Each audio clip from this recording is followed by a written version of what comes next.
So kali ini saya nak cuba buat video dalam bahasa Melayu pula. So kita tengok untuk divergence theorem, macam mana kita dapat divergence theorem ialah kita consider vector 2D vector yang ditulis macam ini.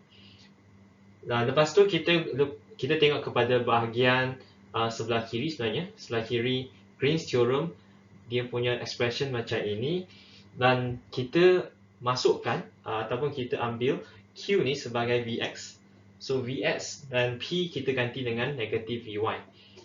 So bila kita ambil macam ni, kita masukkan dalam Green's theorem, kita akan dapat divergence theorem yang kita tengok sebelum ni lah. Tapi untuk Stokes theorem kali ni, kita nak buat dengan cara yang berbeza sedikit sahaja.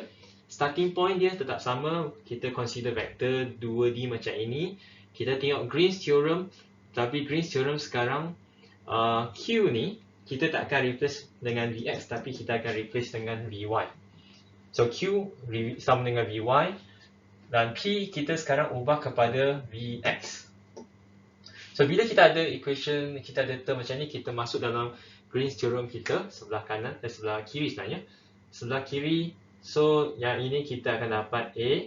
So sekarang dq akan jadi Vy. So partial derivative terhadap Vy terhadap X tolak dengan P sekarang ialah Vx. So sekarang partial derivative of Vx terhadap Y, dan ini ialah dx dy.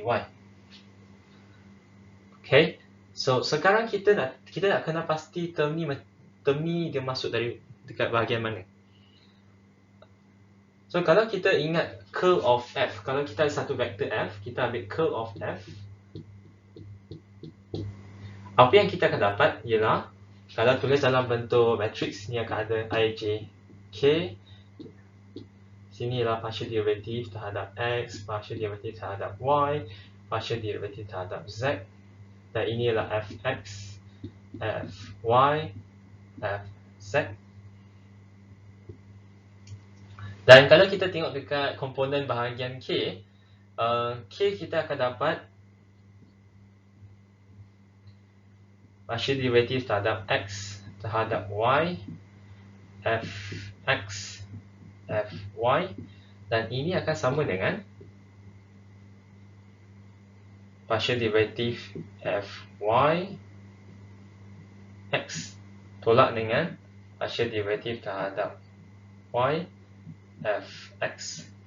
Dan kalau kita tengok expression sebelah sini dengan sini, dia sama saja, kecuali kita punya v sekarang kita ganti dengan f atau vice versa. So kalau kita ubah dengan v, kita akan dapat yang ini sama.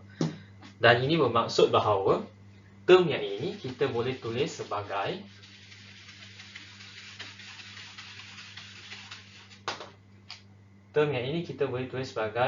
curl of bukan f, tapi sekarang v tapi dot dengan k, sebab dia ialah komponen untuk k. So kalau k dot dengan k, dia akan dapat dia punya term dekat dalam.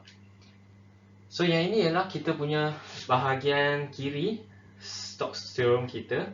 So kita tulis semula, yang ini ialah curl of v k dx dy. Yang ni sebelah left hand side sebenarnya, left hand side. Dan sekarang kita tengok dekat sebelah kanan Green's theorem. So sebelah kanan Green's theorem, dia punya equation bentuk dia macam ini, p dx campur q dy. Sekarang p kita ialah vx. So yang ni kita dapat vx dx campur dengan vy dy. So saya harap you all still remember macam mana dapat this expression.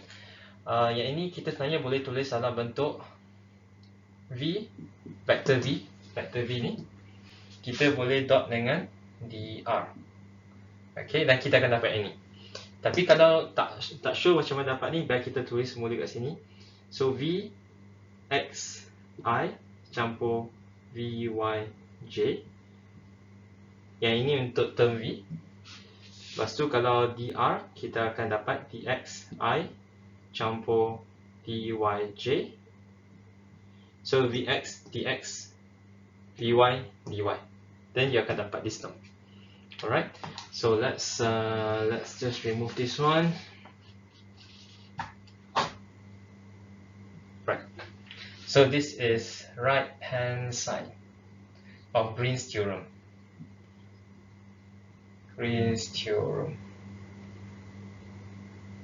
So maknanya sekarang kita dapat kita punya Stokes theorem, iaitu biar kita padam yang ini sekarang. Let's see. So this is the left hand side. Yang ini sama dengan v dot dr. And this is our Stokes theorem.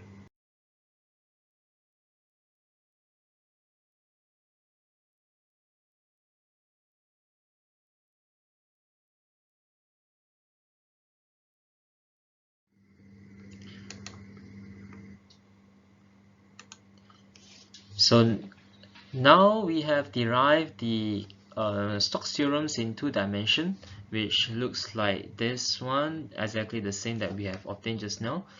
Now we want to go to 3 dimensions. So in 3 dimensions, the equation looks like this. So you will see that the curl of V is the same, and the only difference here is that instead of dot k, here you are actually taking a dot product with n. So n is a normal vector. It's a vector normal to the area, to the surface area.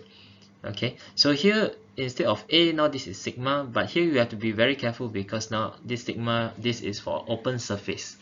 So for divergence theorem, you are talking about a closed surface. For a Stokes theorem, you are talking about an open surface.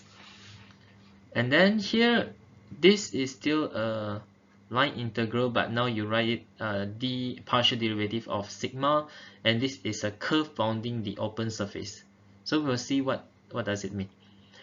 But then the term inside the integral is the same. Here you have v dot dr, and here you got v dot dr as well. So let's look at this figure in the textbook. So this is a very nice representation of what is n. So here you have the line that connects this surface. So this is my surface, and d sigma, which is this term over here on the left hand side.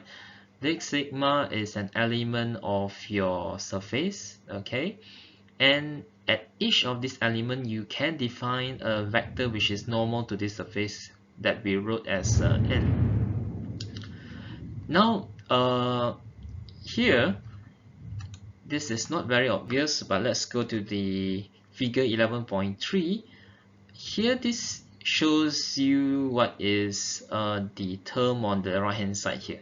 So basically on the right hand side here, you are taking a line integral for this line that connects the surface. So now this Stokes theorem basically connects you doing a line integral along this line with the integral over the whole area. Okay, so basically that is the Stokes theorem.